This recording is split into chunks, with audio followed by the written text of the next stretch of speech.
Hey guys, I'm Ava, and over the last 7 or 8 months, I've been traveling Pakistan pretty thoroughly.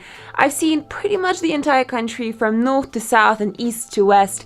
I've been to quite a lot of places. Whenever I tell my friends from abroad about Pakistan, they are almost always surprised. Because when you think Pakistan, you don't immediately follow up that thought with, oh, my next perfect summer destination.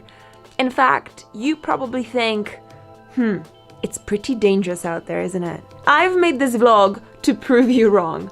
Because in this vlog, speaking from the experience of having seen so many places here, from having met so many people here, and having gathered so many stories, I want to debunk some of the most common myths that surround Pakistan. And through that, I want to give you a more accurate picture of what Pakistan is actually like. So without much further ado, let's get started. Common myth number 1. It's just sand and there's nothing to see. Wrong! You are so wrong. I mean, let me just start by saying that Pakistan is one of the most diverse countries in terms of landscape. From the beaches by the Arabian Sea in the south of the country to some of the world's highest mountains up north. The world's second highest mountain, K2, is in Pakistan. In fact, they have so many mountains that are between 4,000 and 5,000 meters that they've stopped even naming them. Now, if you think that Mont Blanc is a big deal in Europe, come to Pakistan. It wouldn't even have a name here. But on a more serious note, Pakistan has some of the most diverse and beautiful landscapes I've seen. In fact, one destination called Swat is often compared to Switzerland and often called the Switzerland of Asia. But those of us in the know that Switzerland really is the Swat of Europe. But beyond that, there's also all the cities, the bustling metropolises. Karachi in the south, with over 20 million people who live there. Then you've got Lahore, a cultural capital, with mosques and architecture dating back to the Mughal era. There's a lot to see. There's a lot to see. It's not just sand. In fact, there is not that much sand here. Just come and see it for yourself. Common myth number 2. The people are violent and hostile and hate Americans. Not true. Just simply not true. The people of Pakistan are some of the most welcoming and hospitable people I've met on all of my travels. I can't even tell you how many times I have been offered chai, tea, or to come for dinner, or to stay at someone's place, or to be helped out, or to try something, or to do something, or to go somewhere together. I receive invitations to do stuff from people that don't know me on a daily basis just because I am a tourist here and just because I am a guest here. I think Pakistanis often pride themselves on being the most welcoming nation in the world. And in fact, one of the ethnic groups that live here and that make up much of Pakistan's society, the Pathans, they have something called the Pashtunwali, which is a code of honor. And in this code of honor, it says that guests should be treated well. Common myth number 3. Women are all oppressed here. Look, during my time here, I have met so many incredible, strong-willed, independent, ambitious women. In fact, all of my friends are either entrepreneurs, own their own companies, work in big corporations, or are content creators or artists. Women who have their opinions and who are not afraid to voice them. Women who work for themselves. I know, of course, that in certain parts of the country, if you go to some of the more rural, conservative areas, you might encounter more patriarchal attitudes towards women. Of course, that's true. But that is also true of many other countries, not just Pakistan. But one thing that for sure you need to remember is that the women of Pakistan are the backbone of this country. And trust me, they won't be afraid to tell you that themselves. Alright, common myth number 4. When you come here, you have to cover up even if you're a foreign woman. That's simply very, very untrue. Okay, I'll admit, I probably wouldn't wear shorts in Pakistan, But that really goes for any other country in this entire region. When you come to Pakistan, all you need to remember is dress relatively modestly, but nothing special. It's not like you have to wear a head covering. It's not like you have to wear a long abaya or anything like that. I normally just go out wearing jeans and a t-shirt or a shirt. As for the question of whether you should wear a headscarf, whether you have to wear a headscarf, no, you don't. I would only wear one out of respect when I go to a place of worship, like a mosque, or perhaps if I'm in a seriously conservative area, which normally you wouldn't go to anyway as a tourist. So yeah, wear pretty much whatever you want within the bounds of reason. Misconception number 5. If you come to Pakistan, you won't get a visa to India. Well, it's true. Pakistanis do have a problem entering India and vice versa.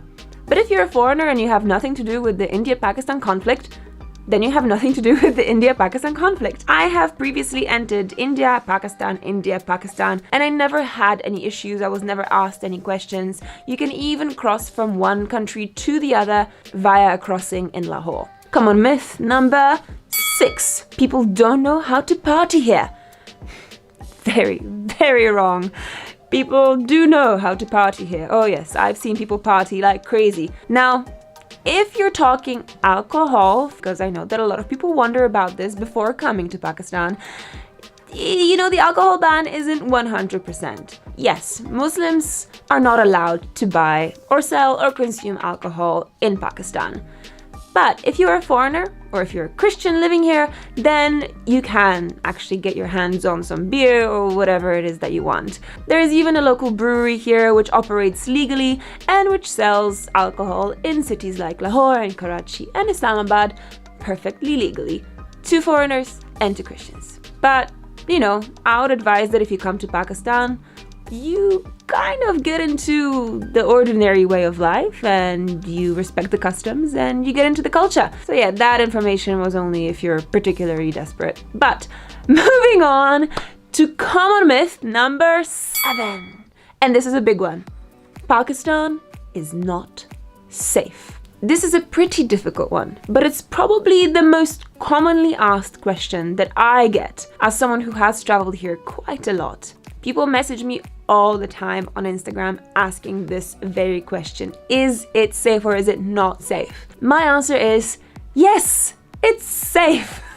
It is actually safe. Pakistan is a very safe country to visit, which goes against probably what you have heard and probably what you have been fed by Western media. Because, you know, the only news in the West that we hear about Pakistan is when something blows up or when people die. But the reality of the situation on the ground is that this country is safe for tourists. And traveling around Pakistan, I never felt unsafe. There was only one moment I remember when I traveled to the southern province of Balochistan and we were driving up to this beautiful beach. There was nobody around us. Suddenly I turn around and I see that there's another car behind us that wasn't there before. And as we turn, we make different turns, that car followed us all along the way and kept very, very close. Eventually, we stopped by the beach and the car stopped with us. I get out of my car and I see another person getting out of that car. And by that time, I'm nervous. I'm not sure who this is. This isn't a person that I know, that any of my friends knew. And that person comes up to me and he looks me in the eye and he says, "Thank you. Thank you for being here." I felt so stupid. I was like, oh, that's what it is. Again, another Pakistani person coming up to me and being simply welcoming because I'm there. I'm one of the very few tourists there. So that's what happened. On a personal note, in terms of, day-to-day safety, as a woman, especially as a foreign woman, I guess, you get the kind of attention and concern that many locals even themselves don't receive. Whether that's fair or not, I'm not sure, but I just love being able to experience someone else's life and then say thank you for their hospitality at the end. All right, we're coming to a close, boys and girls, and there's only one more point that I want to make, and this is point 8, myth number 8 that I want to be debunking right now in front of you right here. And that myth is that Pakistan is a terrorist country. You've probably heard this before. I've certainly heard this one many times. And now, first of all, I don't even know what a terrorist country is. What is it exactly? Is it meant to be like a terrorist government, or a place that's swarming with terrorists, or people are terrorists? I don't know, but Pakistan is none of those things. Pakistan has had a very difficult history, primarily because of its geographical location. But that doesn't make it a terrorist country. If you ask an ordinary person on the street, really anyone, about their views, about what they think about terrorists and terrorism, they will tell you exactly what your people back home will tell you. That it's wrong, and that it's terrible, and that it doesn't fit in with the ideals of their religion. So no, Pakistan is not a terrorist country. Pakistan is a country of beautiful, kind, welcoming people with great souls and deep hearts, and people who deserve to have their image and their nation represented in a fair way.